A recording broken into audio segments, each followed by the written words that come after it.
I rock rough and stuff with my afro puffs. Hey, rock on with your bad self. I rock rough and stuff. Oh, hi there. You caught me right when I'm about to buzz my head.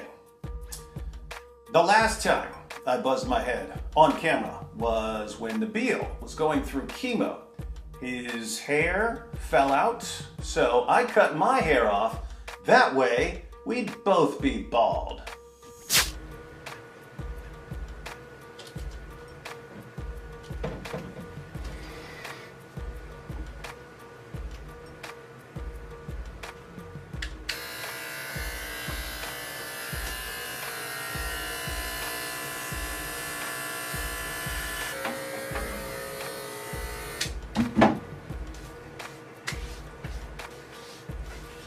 Hey, same clippers. So, why am I cutting these luscious Thor-like locks this time? Is it because some of you keep whining, telling me to cut my hair, posting in the comments section, "David, I'm a narcissist, so I think you have to cut your hair when I tell you to"? Not at all. In fact, if I had listened to you walking cry face emojis, I wouldn't be able to make this epic video. You see, I'm once again showing solidarity with people who are battling cancer.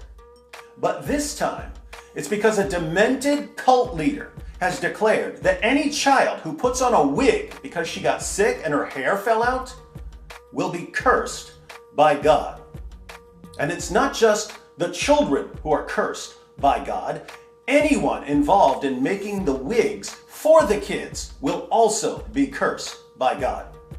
So here I am showing my solidarity by including myself in the curse.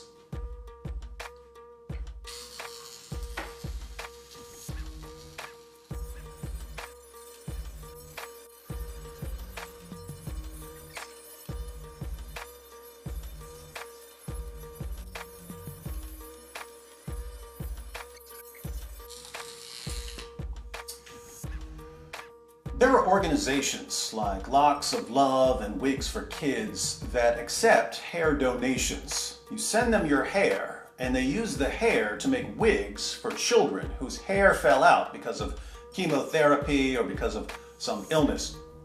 But the hair has to be long enough, and my hair is now officially long enough.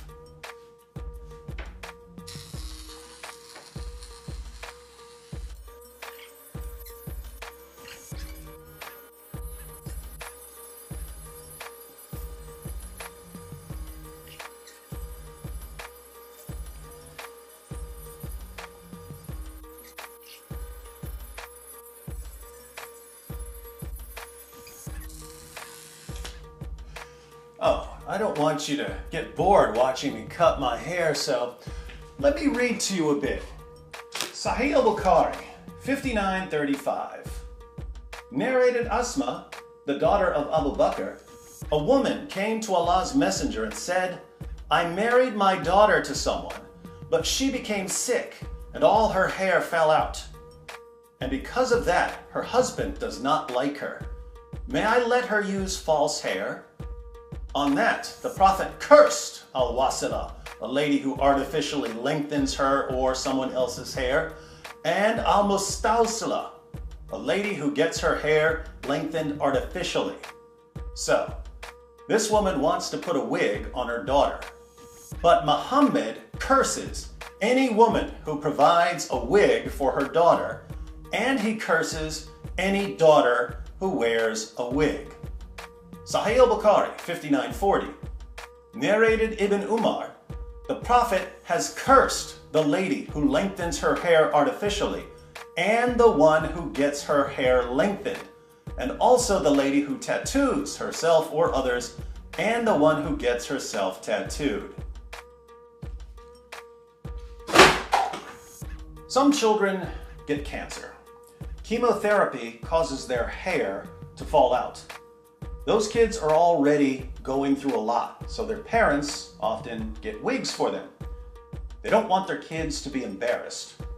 Muhammad curses the parents and the children.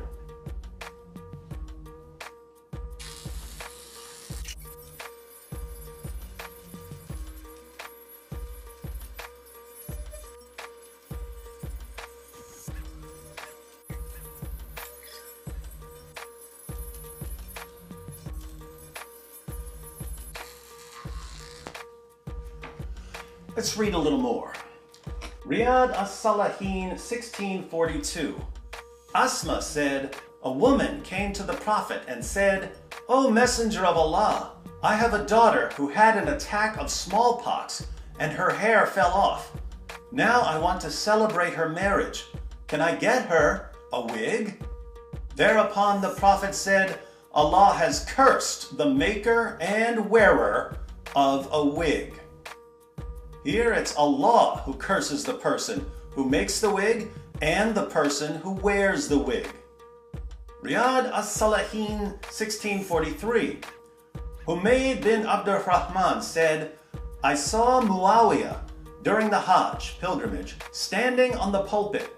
He took from the guard a bunch of hair, not really his hair though, and said, O people of Al-Madinah, where are your scholars? Why do they not prohibit you?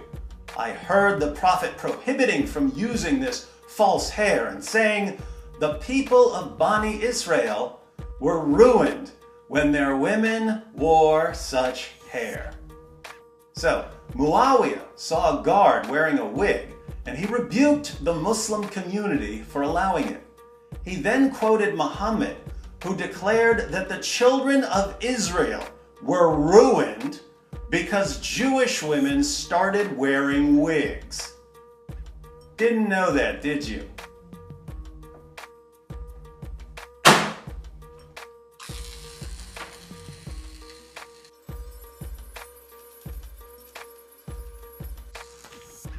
There are tons of these passages in the Muslim sources where Allah and Muhammad curse people who make wigs and people who wear wigs, even if the people wearing the wigs are just wearing them because they got sick and their hair fell out. But you may be thinking, well, David, perhaps Islam just doesn't want people modifying their appearance. Oh, really? Then how do you explain Sahih al-Bukhari 3462? Narrated Abu Huraira, Allah's messenger said, the Jews and the Christians do not dye their gray hair, so you shall do the opposite of what they do, i.e., dye your gray hair and beards. Sunan an-Nasai 5245. It was narrated that Ubayd said, I saw Ibn Umar dyeing his beard yellow, and I asked him about that. He said, I saw the Prophet dye his beard yellow. So, Muhammad and his companions would dye their gray hair so they could look young.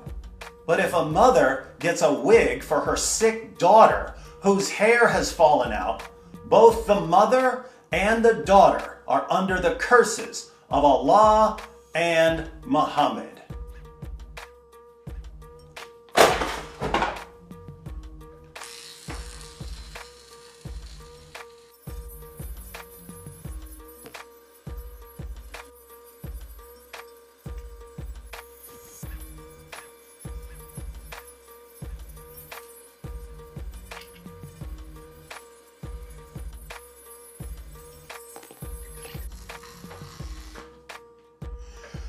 All right, I'm sending this hair off to be made into a wig for a sick child. And because I'm doing this, I'm under the curses of Allah and Muhammad. I guess I can add those curses to the other 487 curses I'm under, according to Islam. Why does anyone still take this guy seriously? You're proud of that. You're proud of that. You're proud of that. It just backfired on you. You're proud of that. You're proud of that. You're proud of that. It just backfired on you. This is a part of a religion. There's a reason to it. Yeah?